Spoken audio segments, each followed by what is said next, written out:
આપણા સમાજમાં ઠેર ઠેર વ્યસન જોવા મળે છે. તો આ વ્યસન છે કેવું વિકરાળ સ્વરૂપ ધારણ કરે છે તેના વિશે આપણે થોડીક માહિતી મેળવીએ. ભારતમાં દરરોજ 5,435 નવા બાળકો ધૂમ્રપાન કરતા શીખે છે.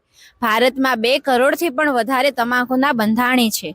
ઇન્ડિયન ટોબેકો કંપની ભારતમાં 90 અબજ સિગારેટો બનાવે છે. વિશ્વમાં $200 અબજ ખર્ચ ધૂમ્રપાન પાછળ થાય છે. એક સિગારેટ કે બીડી પીનારનું 6 મિનિટનું આયુષ્ય ઘટી જાય છે. દારૂ પીનારા વ્યક્તિનું 12 થી 15 વર્ષનું આયુષ્ય ઘટે છે. ધૂમ્રપાન કરનાર વ્યક્તિ પાસે બેસવાથી પણ એક દિવસમાં 200 વ્યક્તિઓ છે મૃત્યુ પામે છે. ઈસવીસન 2030 સુધીમાં 1 કરોડથી પણ વધુ લોકોનું મૃત્યુ ફક્ત તમાકુના કારણે જ થશે. નમસ્કાર. પે સેન્ટર શાળા નંબર 1 સાવરકુંડલા, જિલ્લો અમરેલી.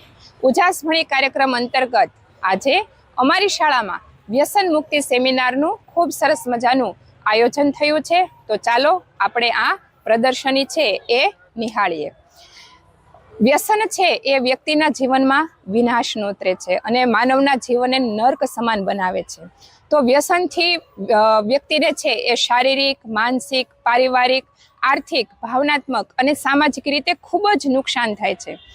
તો એ કઈ રીતે નુકસાન કરે છે એ આપણે સમજીએ.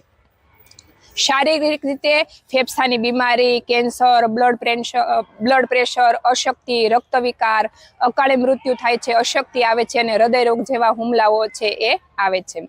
માનસિક રીતે વ્યક્તિ છે એની નિર્ણય લેવાની શક્તિ છે એ નબળી પડી જાય છે. અસંતોષ, તણાવ, મૂર્છા, વ્યગ્રતા, ઉત્તેજના, અશાંતિ, બેચેની, ચિંતા વગેરે પરિણામો છે એને ભોગવવા પડે છે.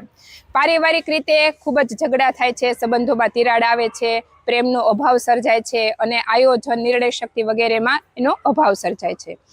આર્થિક રીતે નાણાંનો ખૂબ જ દુર્વ્યય થાય છે, દરિદ્રતા આવે છે અને વ્યક્તિ દેવાદાર બને છે.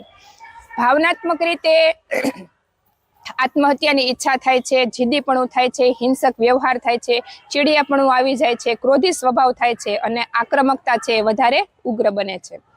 સામાજિક રીતે એ અપરાધો કરતા શીખે છે, અપમાનનો ભોગ બને છે, હિંસા આચરે છે, ગરીબી છે એ આવે છે, ખૂના મરકી, આતંકવાદ, પ્રદૂષણ વગેરે જેવા દૂષણો છે એનો ભોગ બને છે.